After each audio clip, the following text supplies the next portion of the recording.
शिव गुरु के चरण में 50 रुपया दान के रूप में आया है। भगवानी के व्यापार में एकदम जौन बाकी 4 चांद लगा दे। वाह! और ये नेपाल से आयल है। ए रंजे के बुआ जी नेपाल के धरती से शिव गुरु के चरण में 50 रुपया दान के रूप में आया है। हे भगवान, हे माँ भवानी जगदम्बा जी मनोकार्य पूरा करे, रक्षा पाल करे। लगते कि बिना तोहार अचरा भरले मनी है ना आज। हमारा अचरा ये लोग भरिया तो इनकर अचरा हम आज भरब। आज हम तो के बता देव कि भक्ति का चीज होला। शिव शिष्या गुरु बहन के तरफ से शिव गुरु के चरण में 30 रुपया दान के रूप में आया है। भगवान भोलेनाथ माँ भवानी जगदम्बा जी सदा सुहागन रखे, घर में सुख शांति दे, खुशी का भंडार भर दे, दया करे। ए नन्हा मुन्ना बच्चा के तरफ से शिव शिष्य शिव गुरु के चरण में 10 रुपया दान के रूप में आया है।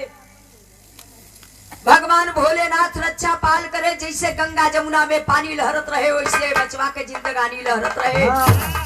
ये कमलेश जी के तरफ से आप शिव शिष्य शिव गुरु के चरण में 50 रुपया दान के रूप में आया है। भगवान भोलेनाथ हर एक मोड़ पे सफलता दे, रक्षा पाल करे, दया करे, कृपा करे, रक्षा पाल करे। कहना में कैसे बतावत हुआ, हे ब्रह्मा, हे ब्रह्मदेव, हे विष्णुदेव, आप भी मेरे भगवान को जगाइए। ये फुलवरिया के धरती से शनि जी के तरफ से शिव गुरु के चरण में 20 रुपया दान के रूप में आया है। हाली हाली बोल। माता श्री जी के तरफ से जे करे पोता के आज आओ देखा बाहर हो दुल्हन यानी नई बहुरिया आई। ठेकेदार कमाई है तो हमारो माई है। ई माई के आशीर्वाद स्वरूप 50 रुपया आइल बा। देखला माई तो माई न होली। सही बा।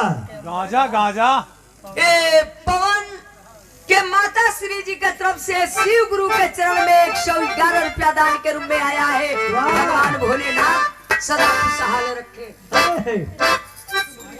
शिव शिष्य सुग्रीव गुप्ता जी के तरफ से शिव गुरु के चरण में 10 रुपया दान के रूप में आया है। मनोकार्य पूरा करे, हे भोलेनाथ दया करे।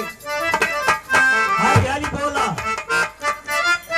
शिव शिष्य कमलेश के तरफ से शिव गुरु के चरण में 20 रुपया दान के रूप में आया है। भगवान भोलेनाथ मनोकार्य पूरा करे। अब तो के मालूम देता नहला पर हला चढ़ाता ना।